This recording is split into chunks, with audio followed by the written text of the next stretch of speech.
I will never forget when I was at her office, and I repeated her words all the time in other podcasts. And, they made me another offer. We talked about doing A, B, and C. But when I said what my goals were, I remember when she looked at me and she said, and they offered me my job like 13 times. That was a scary thing. It wasn't like I just walked in one day and I said, hey, I think about leaving. They're like, God bless. We had many, many conversations, including I felt really valued that a lot of the corporate executives who I got to know over the years had conversations with me to keep me to stay. And I was so grateful for that.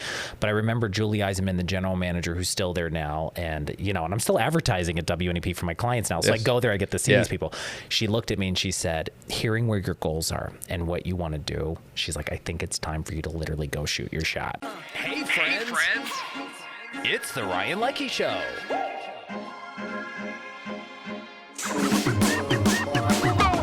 Welcome to the Ryan Leckey Show.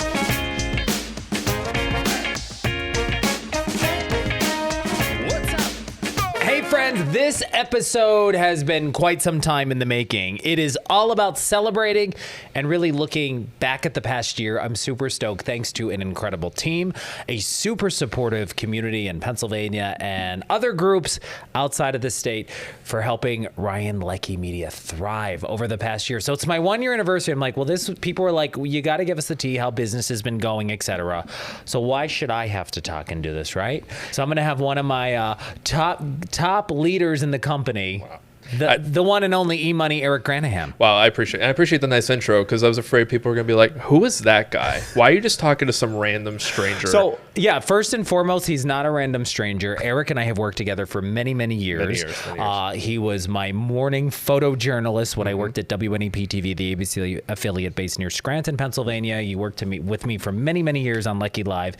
And then you joined the company like in the summertime and really helped us truthfully get it to the next level. So I call you E-Money. Yes. I have many nicknames for him. Many nicknames for him. E-Money is probably the most commonly known. Yeah. But there's also one that people are like, what? Another one is Mum Mum. Mum Mum, right? Like a Mum Mum. Like it's a sense of home. And everybody's like, well, I don't understand. Like I don't get that one. Yeah. I'm like, just go with it. Mum Mum, Mom's works. E-Money makes sense because my name is spelled E-R-I-C-H. And so you get E-Rich. I get E-Rich a lot. Yeah. So I got E-Rich a lot growing up. So Ryan's like, I'm changing that. I'm going to make that E-Money. E-Money. So I'm making it my own. And here we go. Yep. So now we're off. All right. So you actually talked to me about this like many weeks ago, and you're like, when we should do a 1 year anniversary podcast. Yeah.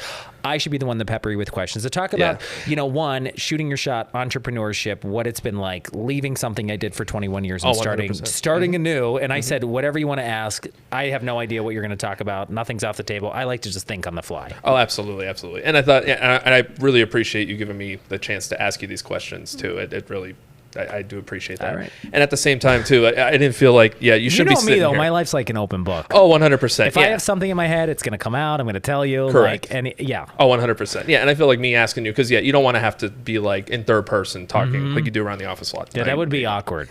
And I don't even know if anyone's going to be like, all right, let's talk about your 1 year anniversary. But you said, I think there's some interesting things we should point out, because a 1 year anniversary for a business is a big deal. Absolutely. And also changing your life after doing the same thing for 21 years. Totally. I think that's still something that I think people struggle with. Totally. So I know you hate when I bring this up, but you were like a cornerstone on the WNEP morning show. Do I have to pay you more for saying that? Well, the part that you hate was when I mentioned is I remember watching you in middle school, high school. Oh, okay, now I feel old. So that's the part I know you hate bringing And you up. wonder why I use Botox.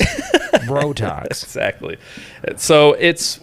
Well, that means a lot too, but yeah, I mean, gosh, you think, right? And I had a career I loved for many, many years, and then people you're like, I watched you in middle school, and I'm like, oh my gosh. That was the same thing. Like when I first started working with you, I was like, I remember watching you in middle school, and you're like, please stop saying that. Yeah. I'm like, let's not talk about that. But go ahead, you can hit me with any questions you want. No, so I guess going, like you were on this station for 17 years? 17 years. And this isn't an easy decision to just kind of walk away. I know when you told me at first, I was kind of like, oh, Ryan said that. I'm like, okay. It didn't even register with me until... Because initially I was like kicking around like, hey, I might try something different. Yeah, like about 6 months before your deal ended, you were kind of saying, I'm thinking about going in this new direction. Yeah. And even at the time, I was saying like, okay. And then it was like up until right before I was like, wow, this is actually happening. It shocked me, even just as a viewer before, as like even a coworker. I was like, Ryan's been a part of the show for as long as I can remember. And it just, you leaving that chunk, it kind of shocked me, as I'm sure shocked many people in the area. And I think you also saw the inside tea, so to speak. I was really a mess. Emotionally, in the aspect of like questioning myself so many times, second guessing everything over the last, 3 months before, the deal was up, because I really said, it's one thing. And I think the thing I'm so grateful for, I have friends who've worked for companies and they've worked for really bad bosses and they're not happy. I literally worked with people after 17 years who I still talk to, a ton of them all the time, like every other day or sometimes daily. Like, I love the people I worked with and work for. I was just going to say that. I think we got to throw that out right away. This was nothing to do with the people issue. No. We loved everybody that we worked with. And I mean, they were such a great, talented team in front of the camera and behind the scenes as well. And I think I learned so much there, right? But I think you get to a point after you do the same thing, and look, whether that's being, I don't know, say like working in a certain accounting firm and having a certain job all the time. You always think like, for me, I was always like, what's around the next corner? Right. And I've always been that way. And, I think maybe down the road, I still have other dreams I want to do in addition with this company, Ryan Leckey Media, that we're doing, because I love it. And we talk about buying new technology and trying new products, I should say, because I love that now that we don't have to really answer to corporate for certain things. If, we have the funds, we go out and do it. But I think that's the thing. Like, I was so grateful when I moved to this area, in 2005 in northeastern and central Pennsylvania, for people who watch outside of the area. I worked in TV already at an NBC affiliate in Johnstown, Pennsylvania, had an amazing experience. And some of the people I worked with there ended up in this market, like John Meyer, Julie Sidoni. And I had like this sense of, I know some people here, but more importantly, take the work people out of it. The people in this community like really gave me this sense of home, and that can be tough to leave when you're interacting or you feel like you're a part of people's mornings every day. And I was so grateful for that, because when I started really becoming like myself, I came out as a gay man, right? So when I really found myself and I felt like authenticity was really like shining through, and I didn't have to like hide anymore, and I was just me, people got that. And I think what I love, they were okay with my craziness, because you knew when I hit the door in the morning, I was ready to rock and roll. Oh, absolutely. And I think that's one quality that you have, is you're always looking for the next step. And even when it was planning for the morning show, you were always looking to, okay, how do I plan this out? How do I make this work? Like, what questions do I ask? And then the thing that people never saw behind the scenes is what you really did was you were helping plan that show and like days out. Like we were sometimes months out. But like as soon as like the show ended, it wasn't like, okay, I get to go home and relax. No, you were on the phone planning for 3 weeks out, trying to make all that happen. Yeah. And I think, and you kind of touched upon what my first question was going to be, and I think we can kind of lead back into it. So with the pandemic, I know you kind of referenced that as kind of a big awakening for you, like a lot of people. So I know you were kind of, the thought was in your head of possibly leaving, a couple years ago, but how did the pandemic kind of change your mindset on that? Well, I think first and foremost, right, and it's a credit to you, we really learned how to do our job really well by utilizing technology, because when the pandemic first hit and we were out of a newsroom and nobody was seeing each other every day, and we're still trying to turn engaging, heartwarming stories. We were really, the gig that we had in the morning, Leckey Live, like when I worked at WNEP, was really community-based, right? Connecting people to each other. And all of a sudden, here we would be it could be 5 people in the morning or 450 screaming kids from a middle school. And we didn't have that. The pandemic went, boop, that was gone instantly. So we had to get creative. And remember when we started, we had, our days were like 15 or 16 hours sometimes. Yeah. They were insane. They were nonstop, because we were figuring out, how do we do this with Google Drive? How do we transcribe our sound bites? How do we work this? Who's approving this piece? How do I track it? I didn't know how to track a news story in my closet. No. And even us, and I think the one challenging part for us was where we used to go out into the community and get video either from people, like just kind of being there. That went away. So we had to really figure out, okay, how do we still tell these stories effectively, but at the same time, make it interesting? And so like we learned like online cloud services and sharing videos. So like you said, it was a change for everything. I always tell people you're like the younger brother I never had. And I sincerely mean that, because there's certain things that are my wheelhouse, and there's a lot of stuff that you handle that's not mine, right? And that's why we say, even with this, my new company now celebrating 1 year, it's crazy to think about that. Man, time just zipped by. We went from like me and a few part-timers. I remember we had an amazing girl who came into my life at the right time, Kaylin Bouse. Yes, right. Yes. She came into my life at the right time. She was super organized, helped me streamline stuff for the company. We had a few clients at the time. You weren't with us full time, part-time at the time. And I'm thinking like, is this going to work or am I going to flop? I knew I was going to die. I had a great support system at home, right? Like my partner, Matt. But ultimately I just said it was just time to do something different, but take the skills. And here's the one thing, like, everyone, we always say, and I believe in this, never speak ill of your like last employer. Oh, absolutely. And I only have the utmost respect for the people I worked with there, because literally I felt like I went through journalism boot camp. And when I was brought to this area in 2005, I had 3 job offers in the country. At the time, I sent out 68 resumes and VHS tapes. Do you remember what those look like, VHS tapes? Yes. I did use VHS. I'm not that old. I had 68 resumes and VHS tapes out. And this was back in the day when employers, I'll never forget, would send postcards. We received your material, however, we decided to move in a different direction. I literally, rejection letters could have wallpapered a small bathroom. And that was a wake-up call to me, because I thought, gosh, when I was 18 to 21 and I was working at an NBC affiliate, also with a lot of amazing people at WJAC TV, my first job, who really worked with me and trained me and like knew like I had such a zest for it. Yeah.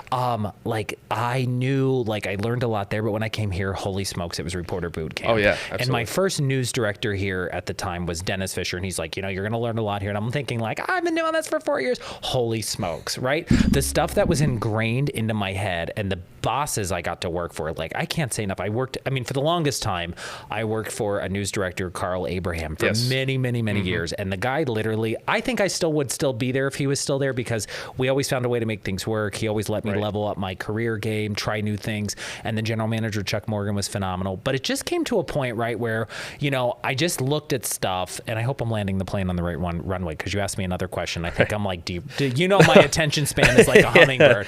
So in any case, like thinking, I did that for a while, but I really wanted to take those skills I learned from reporter boot camp and bring them into my own media company, because storytelling wasn't just on broadcast anymore. Of course, we were telling stories on social media. We were starting to do stuff for digital, meaning like the website from the news station when I worked there. But then I was like, wow, this stuff can play anywhere. And you're looking at people on YouTube, not us, by the way, people making like $55,000 a month off their YouTube channel, right? And maximizing their brand on social media and capitalizing on that money, but doing what they love, telling stories. And it could be telling stories around the makeup products they use, telling stories around the hair gel they like. And for me, I've always been a storyteller. I've always been a creative guy, but I just literally was saying like, what's next? And we had these conversations. I admit it now, I'm 40 now, hopefully like 25 in Bro Talks years if you see me in person.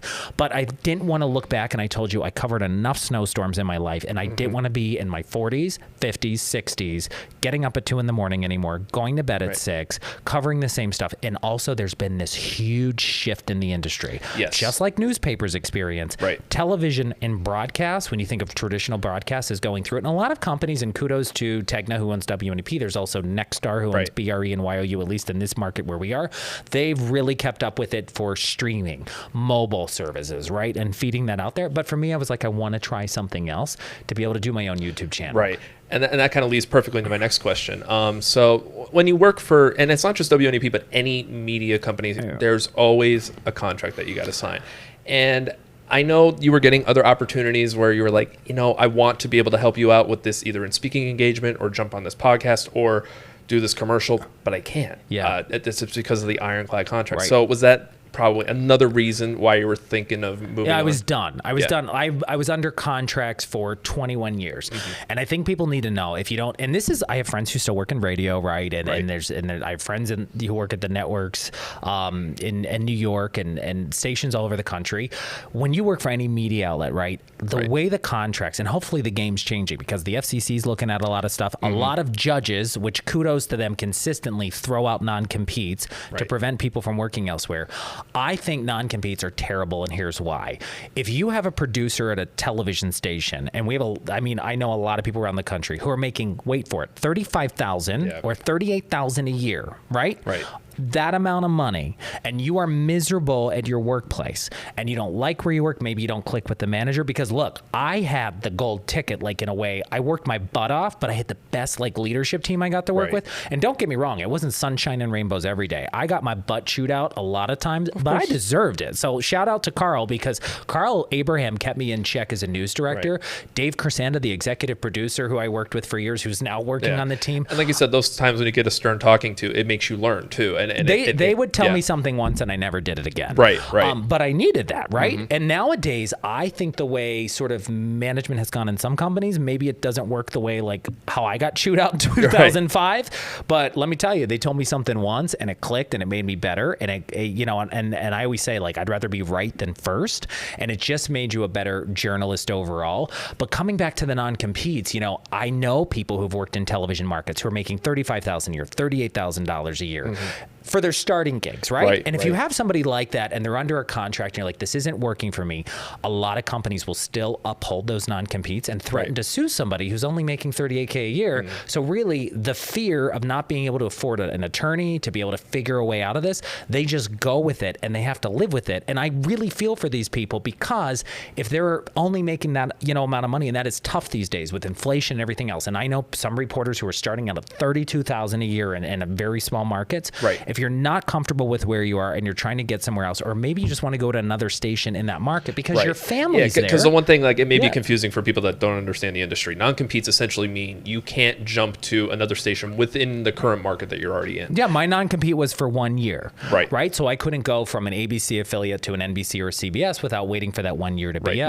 Within the Wilkes-Barre-Scranton market. Now, I do want to say there's ways around that with first right of refusal and contracts, and that's when lawyers get involved. Right. But I really think now, especially in the television broadcast industry, they should throw out non-competes, because if there's not a work environment where people want to feel like they're thriving, where they're growing, where they're learning, and when they're compensated, that I think also makes the corporations and the employers step up their game to retain people. Because if you're paying somebody $32 a year, say, at their first job, but maybe the NBC down the street is going to offer them $62, and they get to stay in the hometown where they grew up, like, why shouldn't you be able to live and work where you're happy? And I think, like you said, and I think a side effect of that is, in order to possibly make more or to be happy, you have to keep moving around. You have to either move or you quit and take a job outside of the industry. Correct. And I saw people do that. I know people, and it's not only in Pennsylvania. I have friends in other markets in Virginia and Florida who literally would just quit the news business and go into PR because they're like,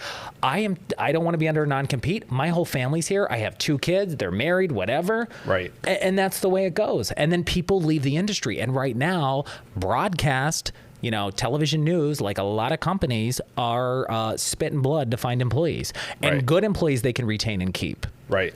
And I do want to say, though, too, it's not just broadcast. There's a lot of industries that are struggling to hire people. And I hear it all the time. Like, I was, at shopping the other day with my mom, and the lady's like, do you guys know anybody who wants to work here? And, I think there's also a different work ethic among certain people these days. And the pandemic did change a lot of people. I'm going to say there's still people out there hustling and crushing it. But there's also people, I'm amazed at the amount of friends I have who run companies who will just get ghosted by employees. And they just don't come to work and they just quit and don't show up. Right. So I feel if you can provide a work environment, people are thriving, growing, you can compensate them well, give them incentives. Because I didn't have a lot of incentives where I was, right? And in the industry, like when you sign a contract in television, you might have a 1 year, 2 year, 3 year deal. You know exactly what the raises are each year. So even if, I don't know, you land all these exclusive interviews, which I hit a lot of big interviews during my career, right, that people were going after, and I landed the first one with them.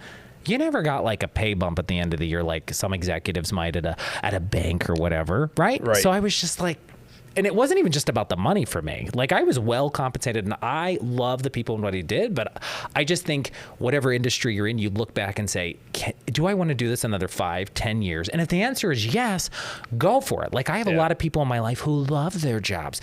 I know some people, and I think Gary Vaynerchuk, Gary V, he had a YouTube clip about this and on Instagram, and some of the happiest people he knows are making $40K a year. They have a great work-life balance, et cetera. And then you also know people are making 6 figures or millions a year, and the stress never ends. And it's like, why are you doing this? So I think you have to find whatever industry you're in, find that happy balance. And I know you asked about the contract and I kind of went off topic, but I really think nowadays, if the work environment is a place where people are growing, thriving, they feel compensated, they can raise a family, they can live and do that. And look, I want to do more for the team we have, because I'll be honest, I mean, we're not paying everybody 6 figures a year here and stuff, and we want to get to that point.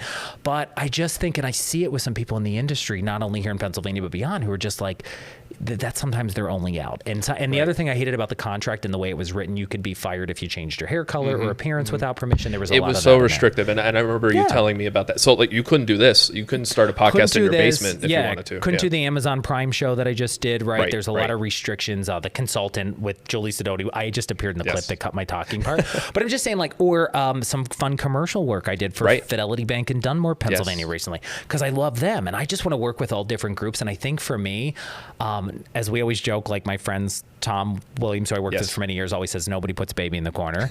And I just was like tired of that. But I was so grateful for the opportunities. Like I had amazing opportunities in my last chapter. I had amazing bosses and people I worked for who I learned so much for. But then on the flip side, I wanted to do A, B, and C, but I also knew industry standards was A, and I wanted to do B. So they just didn't click. Oh, totally. So now kind of going to like when you were thinking post WNEP career, this exactly. So when I mean this, I mean, Ryan Leckey Media wasn't quite in your first thought. I know you were thinking about possibly other things, and this might have been a sidebar thing at first. But what caused you to kind of change that direction and kind of make this your full-time gig now? So what I started doing, because I knew I just said, you know what, there's a lot of stuff I want to do. And after 21 years of just doing news, fires, car crashes, snowstorms, I didn't have to do a ton of that in my gig. I had a lot of the fun, happy-go-lucky community stories, special projects I got to work on, exclusive interviews with people. I remember the one state trooper who survived and you know, a horrible shooting in the Poconos, and everybody wanted to talk to him, but being able to build trust, friendships, relationships with people who would allow you to tell those stories, that meant the world for me. I never took that for granted, and I don't today. The clients and people we're working with now to be able to tell their stories across digital platforms, plant their ads on streaming mobile devices, right? Build them new websites, write creative copy for their sites, right? Like I'm still doing a lot of what I did before, but I'm not like under any restrictions. But to come back to what you said, no, I didn't envision where we are today, and I think we're just getting started. And it's like blown up in the last year, where we went from like maybe me and a part-timer to me, 4 other full-timers, 3 to 4 other part-timers who are amazing editors. All of them, and everybody on the staff has just been incredible. Absolutely incredible. And look, and I always say, you know, for the most part, when we started, we were building the plane as we were flying it. And coming back to what I said earlier with that woman, Kaylin, I met, who we still stay in touch, kind of helped me land the plane, refix a few things, and get it back off the ground to organize and streamline. And we're still streamlining a lot of stuff. Oh, totally. And we're rolling, you know, we finally rolled out this employee handbook, and like, we're really drilling down. I'm like, oh my God, we're like a real business now. But no, like, to come back to your question, I finished my PhD in 2020 because I thought, you know what, maybe I want to go into education and then freelance on the side, right? Because in teaching, when you're in academia, you can work on a lot of projects that are specific to the field you're teaching in, but you're not under an ironclad contract that can tell you can't go shoot a commercial, you can't do this. So that was sort of I wanted to get my education so I could go in and teach, because I taught for many years with my master's, but I was like, just so I have it as a backup. Maybe I'm going to consult. Maybe I'm going to do media training. And there's so much I still want to do, but then this started evolving. You come on full time, I'd say probably 6 months after we started the business. And I think that's the thing I've been blessed with. I have met so many amazing rock stars in my last chapter who are now part of the new chapter, whether in a full-time or part-time capacity. And I think where I feel so grateful for are these are people who always had my back. And I have their back. And these are people who know me inside and out. And these are people who are able to call me out on my BS if I think something should be one way. You know, one of our colleagues who's on the team, Colleen, who I've worked with for 18 years, you for many, many years, Dave Kersand, I mentioned, who was our executive producer I worked with. These are people who always like looked out for me, but we had each other's back. We had hard conversations at times if things didn't work. But those are the people I want around me. One, people who are smarter than me in certain aspects, and one that people they're gonna tell you what you should hear and not what you need to hear. And that's what I think has led to the success of the company. Not me, but like the team. But I always say too, I think if there's any takeaway message, because of my last chapters, whether it was the start at WJC TV, I always say, you know, one thing always leads to the next chapter and the next season in your life. I would not be where I am had I not had the amazing behind the scenes family at WNEP and News Watch 16, and the leadership and the management and the people I got to meet through that job. Because all the people I'm working with now are literally people who I've met 17 years ago, who have hired us because they know what kind of storyteller I am, my work ethic, my energy, my attention to detail. And I'm super grateful for that, because I wouldn't be where I am without that. So I think it's expressing extreme gratitude to that last chapter. And I think what we're doing here will set us up for other stuff down the road. This ain't going away, right? No. I'm going to die on this couch doing podcasts. But in addition to the commercial productions we do, the streaming ads, the pre-roll ads, website building, graphic design work, social media management, that's all going to continue. But I think bringing on different types of people who I've met, even through this new adventure, who I wouldn't have known before, I'm amazed that it's like I'm trying to build the X-Men of marketing agencies, because I really think everybody here, and you could agree with this, everyone has a superpower. Oh, absolutely. And absolutely. it is insane. Like one of our teammates, Jill and Abby, who are on our team, are phenomenal at reels, as is Nikki. Like, and just some of these other people who are part of. Shout outs to Zach Brusco, who helped launch this podcast. Who helped literally. And we always knew we wanted to do a podcast with Ryan Leckey Media. And then I met Zach through his wife at the gym, and he came in, and he kind of reminds you of a clone of you, right? Because I remember we started getting so inundated, and I'm like, how do we clone you? And I think it was God in the universe. Literally 2 days later, I'm at the gym, his wife's there. She starts explaining everything he does. I'm like, oh my God, that's what I've been looking for. And I always say the people you meet in your life could lead you to the next person. And I think for me, the people I meet in my life, I'm not always like, oh, lead me to the next sales gig or gig. I think the thing is relationships matter. The relationships I built in my last career, and the people who I got to learn a lot from, I'm learning even more for now being their marketing agency. But everything like sets you up for the next thing.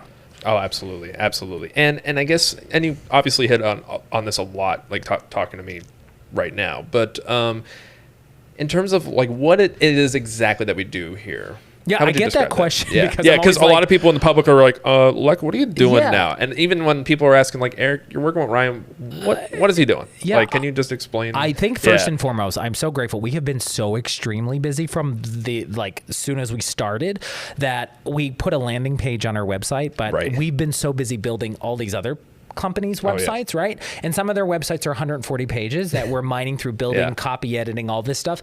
And I kind of put that last because I was like, we're kind of humming along as an agency, right? And then, by the way, the website should be finished hopefully in the next, I don't know, few months when you hear this podcast.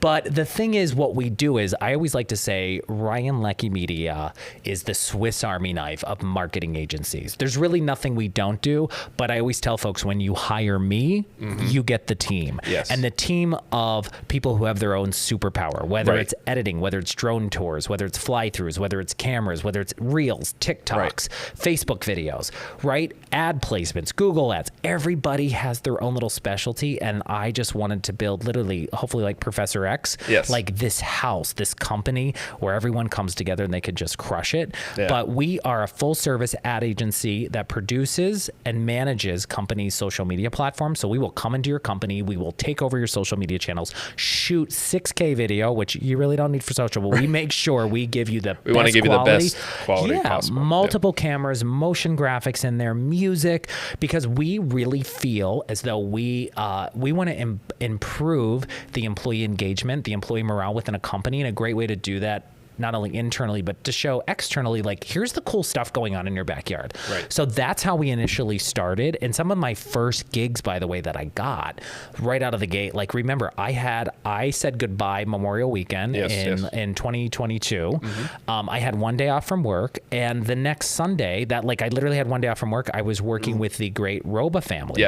Roba Family Farms and Lakeland Orchard and Cidery, based in northeastern Pennsylvania. I worked with them on the morning show for 17 years doing stuff. But when they heard about what I was doing, super shout out to them. They gave me a shot. Then there was other clients that started, like Northeast Rehab, who I worked with before, and just so many other groups like Horgan, Kluger, and Quinn, the law firm, because I was working with their attorneys to figure out my business plan. And shout out, by the way, to Joe Kluger, my business attorney. Indeed. I love the guy from HKQ. He's phenomenal. And I literally wouldn't be where I am today with contracts, with what we're doing, without him. And he's been such a the firm I know was a great help. And then they became one of our clients. And when he was helping me, they weren't a client at the time. But I've just learned so much from all these people I've worked with. But we also do, speaking of Northeast Rehab, we do internal marketing videos. And what I mean by that, if you're in a doctor's office waiting room, and a lot of healthcare companies all over the country, they have really cool services. But sometimes you're just in there and you're like, oh, I just have this nagging issue in my rotator cuff. But they might also have acupuncture, PRP, for, platelet-rich replasma placement therapy, to regrow your hair or something else. Or they might offer Botox or this or that.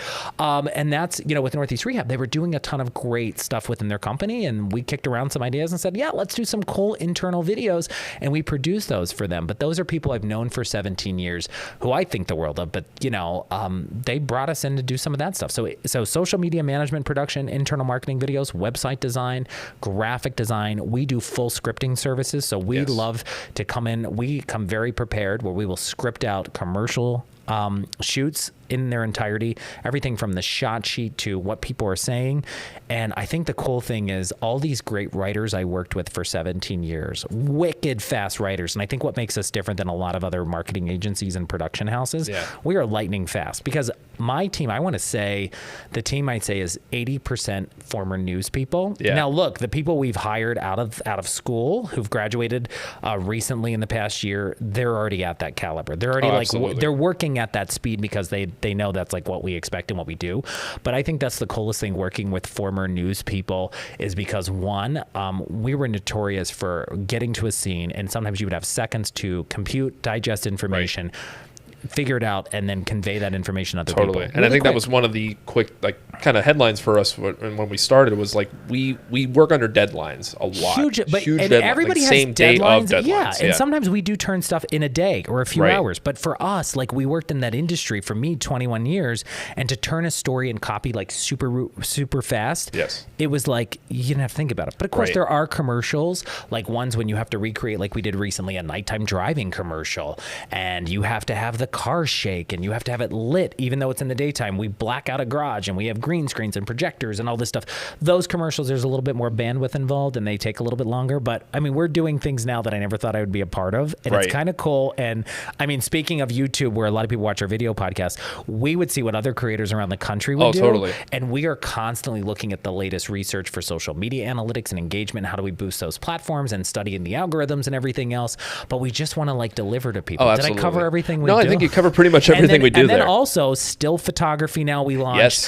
Food photos. There's amazing restaurants in Pennsylvania and beyond. So if anyone's looking for incredible food photos, professional headshots for corporate, we're not really doing the senior picture route or prom photos. That's not us. But we wanted to do that because the more we did it, we have amazing people on the team, and it's not me, but people like you, Abby, Zach, who are on our team, who have a passion for still photography and are good at it. I'm like, why are we not doing this?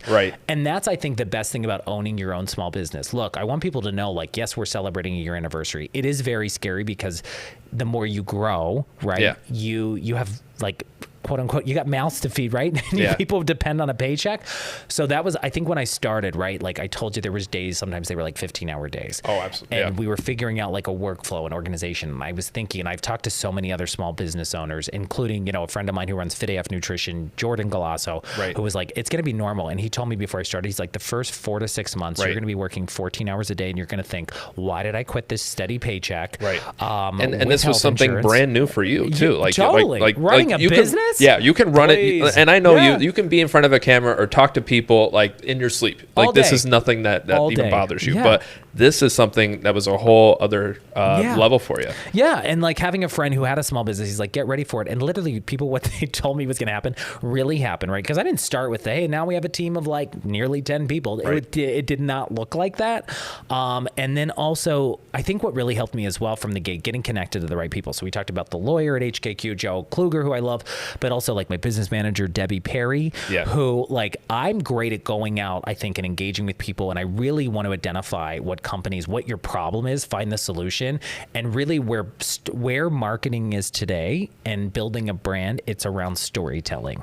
Because gone are the days where it's it felt like you were watching an infomercial. People were just clubbing over the head hey, you need help with this law firm? Call us. We are still storytellers at heart. 100%. And I definitely think that makes us different. And look, there's a lot of great marketing agencies in Pennsylvania where we are, who I've got to meet and know, and they have teams of people, bigger teams than ours, and I've learned from those people. I think the coolest thing, and the one thing I would say, and I hope if somebody's looking to start a small business and if they need help, I don't even care if it's a marketing agency, right?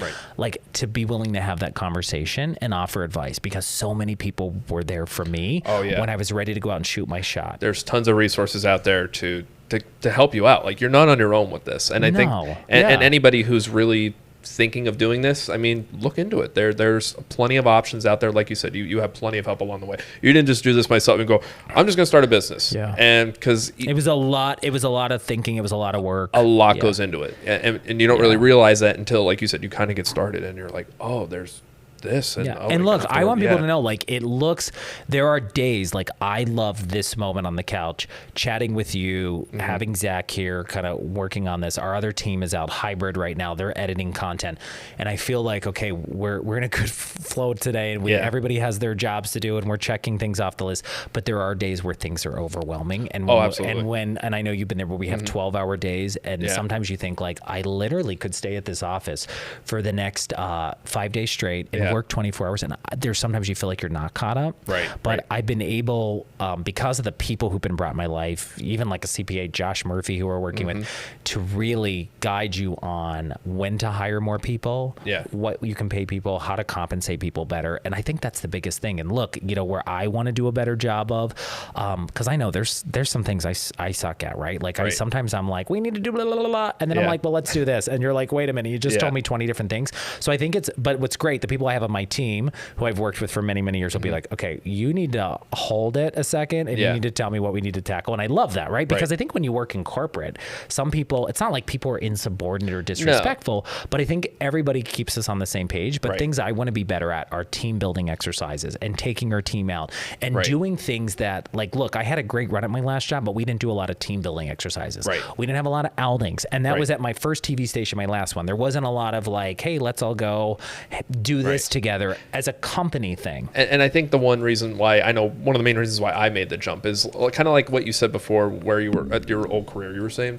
I was looking for a new challenge, and I felt the same way too. And here we constantly innovate. We're constantly buying new equipment. We're doing and trying to improve ourselves and trying new techniques that we learn all the time. And I think that's one of the reasons why I'm sure many of our other people love working here, because we're able to keep building and keep challenging ourselves and just keep gaining new skills. And because that's the one thing, and I know with my other jobs too, and believe me, I've loved them all, but it almost kind of feels, you get a little samey and you almost want to kind of keep going and keep growing in the future. I think that's the thing I would say to people, and I've said this on multiple podcasts, right? And it was actually, so even though I work for two of the same people for many, many years, right?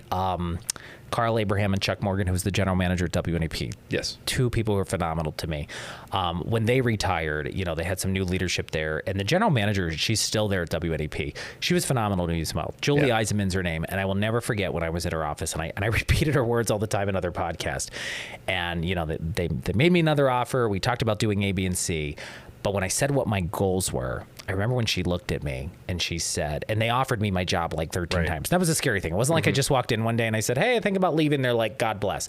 We had many, many conversations, including I felt really valued that a lot of the corporate executives who I got to know over the years had conversations with me to keep me to stay. And I was so grateful for that. But I remember Julie Eisenman, the general manager, who's still there now. And, and I'm still advertising at WNEP for my clients now. So I go there, I get to see these people. She looked at me and she said, hearing where your goals are and what you want to do, she's like, I think it's time for you to literally go shoot your shot. Right. And then ever since she said that, like, I do repeat it a lot, but shout out to her because that's where I heard it from. And she was right. Oh, totally. And she's like, you can stay, you can come back. But she's like, you need to go do what's on your list. Oh, totally. And to me, I was like, it was almost like not a blessing that I was looking for, but it was sort of another nudge to be like, I'm doing the right thing. Oh, absolutely. And again, I tell people too, to other clients, and I've told my own team this and I mean it. I don't want to lose anybody here, right? But if an opportunity comes your way, I would say this to people, whether you're running a bank, a television station, you're running a healthcare facility. In the day and age too, where some companies are struggling for employees, right? Right. Good employees.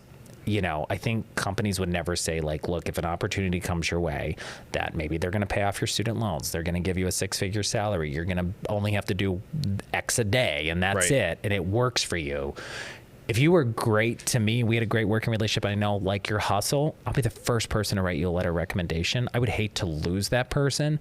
But for me, I was blessed to have people in my life who supported me and said, like, you got to go live your dream. And I'm living my dream. And I'm living my dream with the people I love. Like, we have a freaking blast. Oh, absolutely. Like, sometimes I go home and, and I'm just like, wow, that was a really cool day. Like, when we did a recent shoot, creating a nighttime driving scene and, like, lighting it and figuring out. And we're all trying to figure it out. And not even necessarily on the fly, but you see the final product. We know what the final product needs to look like, but we're learning new ways sometimes to get to it. Yeah. And it is amazing to see because it's stuff that you never really thought about before.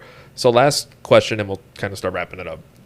So the time cues are coming. Eric's like, wrap it up. Because you know me, I can keep going. Oh, yeah. Oh, my gosh. Yeah.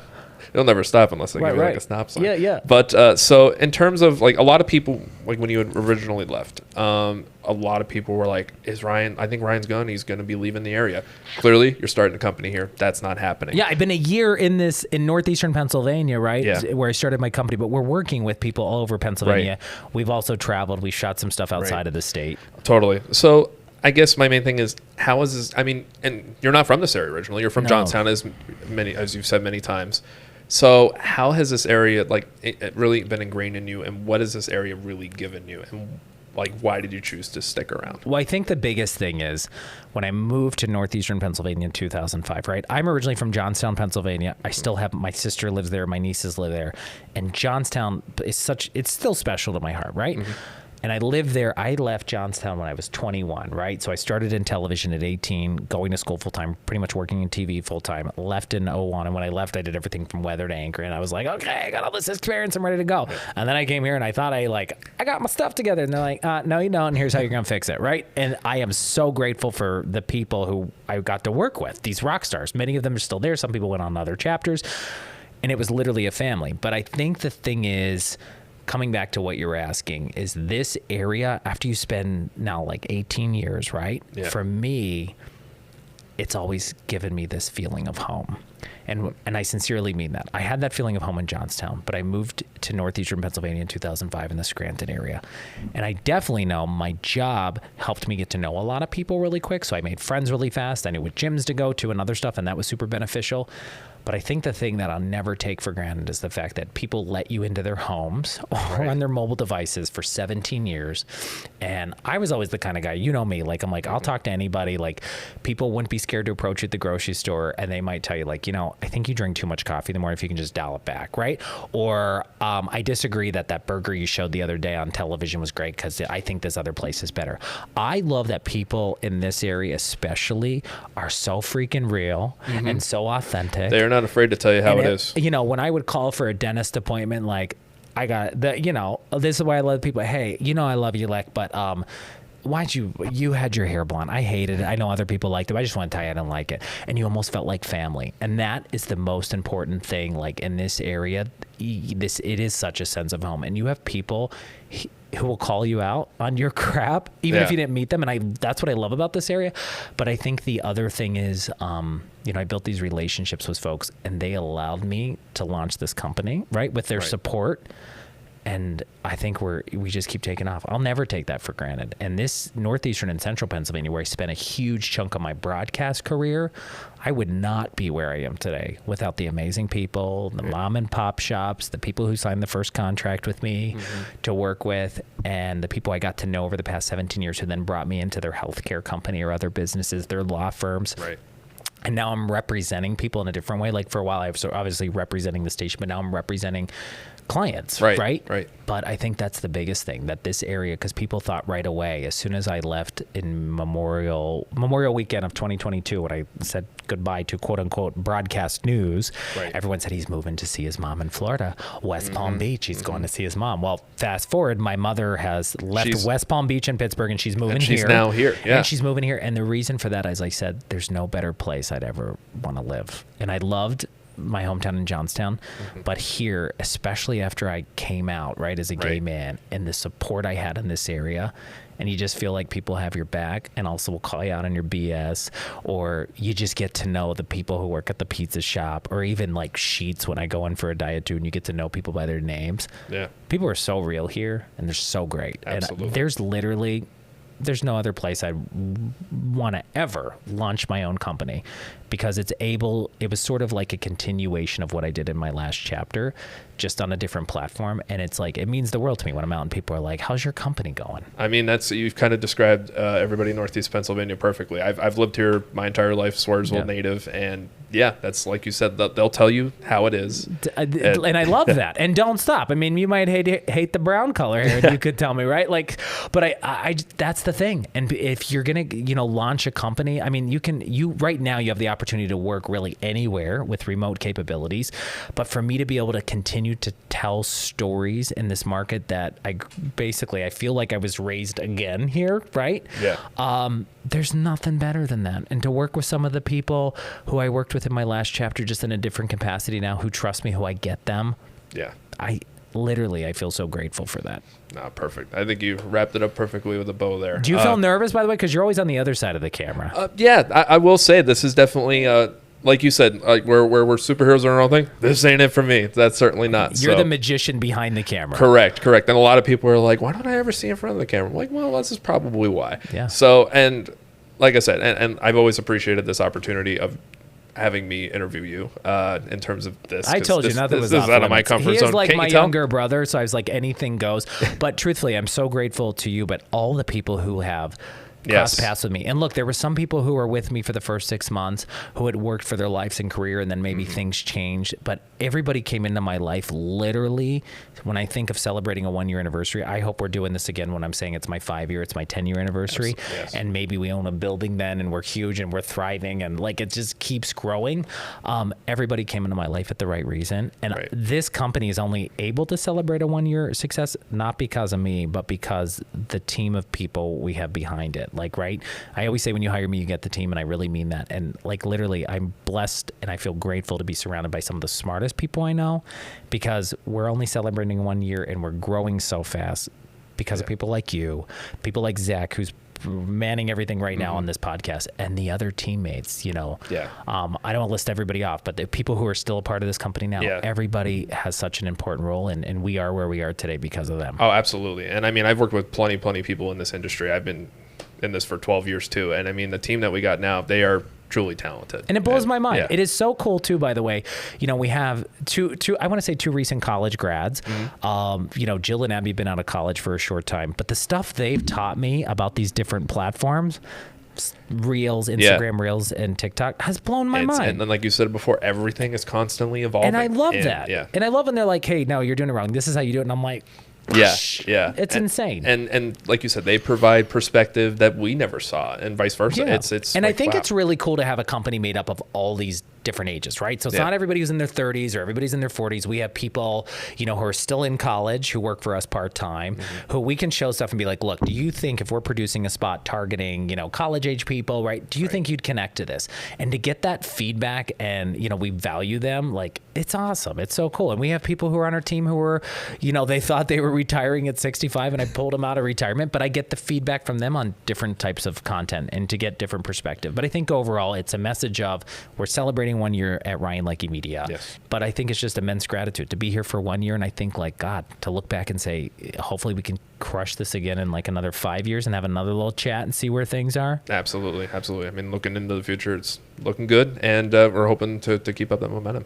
All right, you want me to wrap up the podcast? Yeah, I think you should be able to do that. I think you. Erich Granahan, everybody. E-Money. Yes. All right, here at Ryan Leckey Media. And listen, thank you so much. If we've worked together over the past year, if we've collaborated, we've chatted, listen, thank you for everything. Thanks for taking time just to listen to this podcast. Sometimes you're thinking, like, is anyone out there going to care? Going to listen? And I get a lot of feedback from you, and that means the world when you have so much to choose from. Thanks for hanging out and choosing the RLM crew and the Ryan Leckey Show. Peace out, everybody. Thanks again.